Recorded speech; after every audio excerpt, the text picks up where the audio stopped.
제일 막 비비의 결단, 짙은 그림자의 시작. 그날 밤 강철과 여리의 첫 입맞춤은 그 자체로 작은 축복이었다. 꽃이 피어나듯 자연스럽고 조용했지만 누군가는 그 장면을 멀리서 지켜보고 있었다. 비비. 그는 강철의 동생이자 신령계에서 함께 수많은 귀신을 천도해온 동반자였다. 그러나 형이 점점 인간의 감정을 가지게 되고 특히 여리를 향한 마음이 커질수록 비비는 불안해졌다. 형님은 이제 신령이 아닙니다. 인간의 감정을 가지면 그 길은 끝나는 겁니다. 비비의 마음속에서 일어난 것은 단순한 충성심의 혼란이 아니었다. 그것은 애증이었다. 신령으로서 형을 존경했고 동반자로서 그를 따랐다. 하지만 여리 앞에서 흔들리는 형의 눈빛을 본 순간 그의 감정은 급속히 변질됐다. 형을 빼앗긴다는 느낌, 형이 자신이 모르는 세상으로 떠나버릴 것 같은 두려움. 그것은 집착에 가까웠다. 그 두려움은 점차 분노와 질투로 변했다. 그는 깨달았다.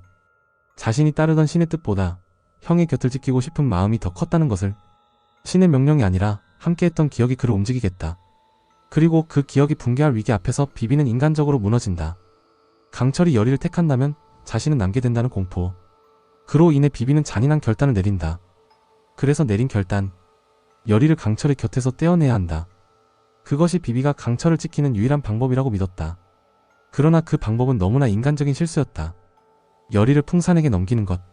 단순한 납치가 아닌 형을 되찾기 위한 비비의 마지막 발버둥이었다.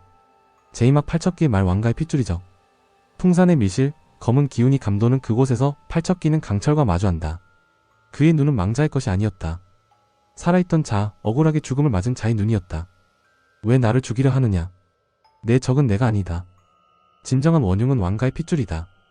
이 말은 단순한 원한이 아니었다. 팔척기는 생전의 왕의 서자인 1인이었다. 정통성이 없다는 이유로 무속의 집안에 버려졌고 이름 없이 살아가다 죽음을 맞았다. 그러나 죽음조차 그에게서 모든 것을 빼앗지 못했다. 그는 저주로 돌아왔고 왕가의 복수를 맹세했다.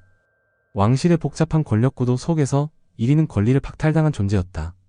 그는 귀신이 되었지만 그 심연 속에는 인간으로서의 자존감과 모멸감이 살아있었다.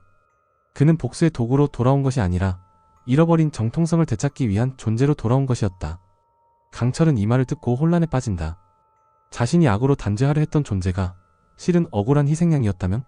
그의 검은 이미 몇 번이고 피를 머금었지만 그 피가 부당한 권력의 그림자에서 흘렀던 것이라면?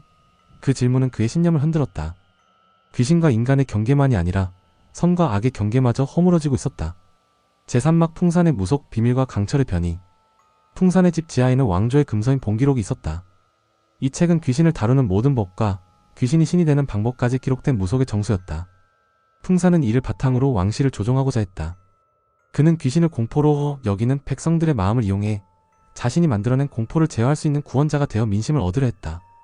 강철은 우연히 그 책의 일부를 보게 되고 충격을 받는다. 신령은 인간의 감정을 가지면 그 존재가 사라지기 시작한다. 여리를 사랑한다는 것은 곧 스스로의 소멸을 의미했다. 그러나 그는 멈추지 못했다. 사랑은 감정이 아니라 존재의 방식이었다.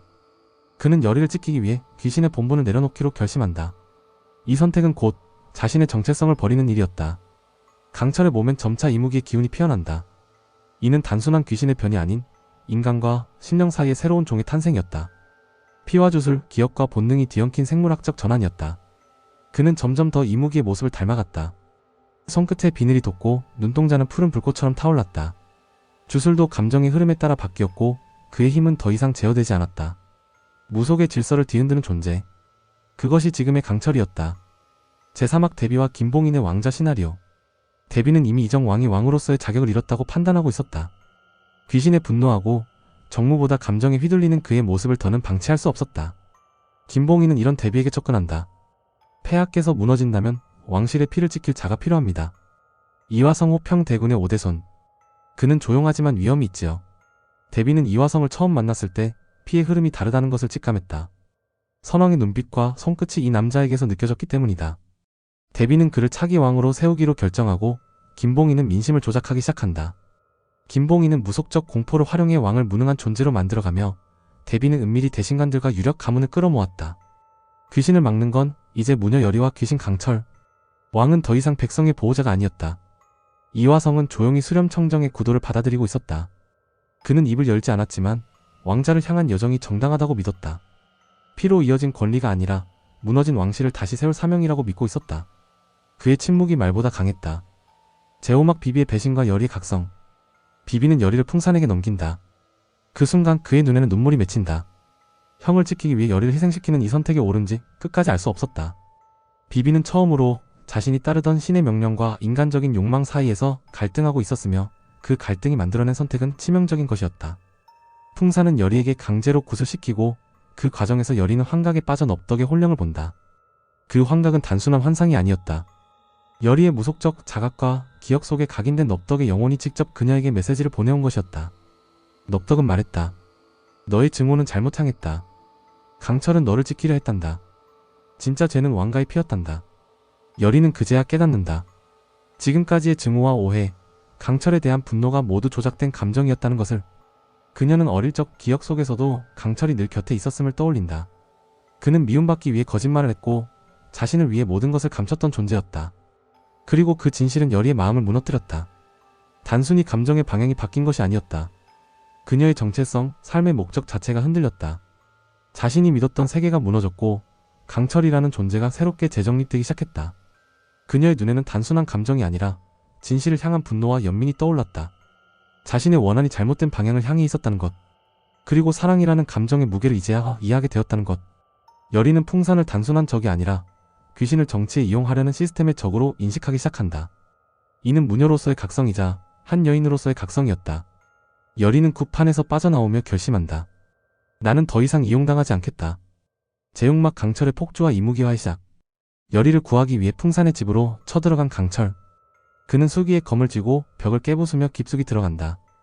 그는 단순히 누군가를 구하러 가는 것이 아니라 자신의 정체성과 존재 이유를 증명하러 가는 길이었다. 그 과정에서 이무기의 힘이 폭주하기 시작한다. 그의 몸에서 푸른 비늘이 피어나고 눈빛은 점점 귀신이 아닌 짐승처럼 변해간다. 강철의 내면은 공포와 분노로 뒤섞여 있었다. 열의가 자신으로 인해 다쳤다는 생각은 그를 미치겠다. 인간으로서의 감정은 그에게 익숙하지 않았다. 그러나 지금 느끼는 감정은 죽음보다 뜨거운 분노와 보호 본능이었다. 그 순간 인간의 감정이 귀신의 본능을 덮어버렸다.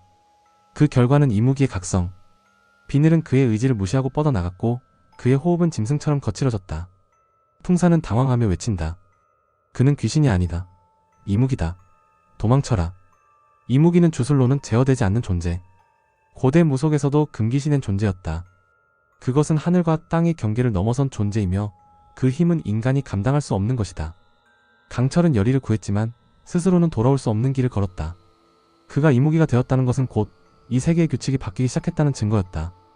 그의 각성은 단순한 진화가 아니었다. 사랑을 위한 희생, 그것이 만든 신의 반란이었다. 제7막 왕의 깨달음과 팔척기의 정체. 이정 왕은 팔척기가 사라진 뒤 그의 정체에 대해 조사하다가 궁중의 비밀 문서를 발견한다. 거기엔 한 이름이 적혀 있었다. 1인 호평대군의 사생아. 왕은 충격에 휩싸인다. 팔척기가 자신의 피를 이은 형제였다는 것.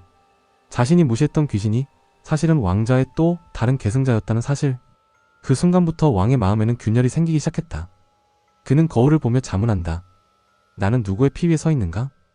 팔척기는 그에게 환청처럼 속삭인다. 내가 빼앗긴 자라면 너는 훔친 자다. 왕은 이제 두려워진다. 그 귀신이 돌아오는 이유, 그가 진정으로 원하는 것. 그것은 죽음이 아닌 왕자였다. 그는 더 이상 단순한 혼령이 아니라 피의 주장을 가진 존재였다. 정통성 없는 정통의 귀신. 그리고 왕은 그 사실을 감당할 준비가 되어 있지 않았다. 이정은 밤마다 팔척기의 목소리가 들리기 시작한다. 그건 환청이 아니었다. 피의 유대는 왕을 망상으로 끌고 갔고 그는 스스로 무너지고 있었다. 권력은 이제 공포와 죄책감의 무게를 견딜 수 없었다. 왕은 무력해지고 있었고 그 틈을 대비와 김봉인이 노리고 있었다. 이제 왕이 할 수 있는 일은 단 하나.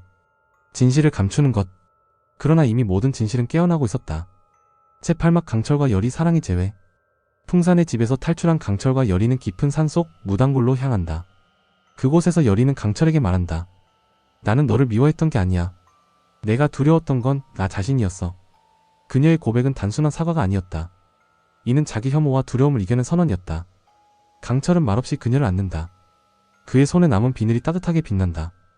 그는 더 이상 완전한 귀신이 아니며 완전한 인간도 아니다. 그러나 사랑을 가진 존재로 다시 태어나고 있었다.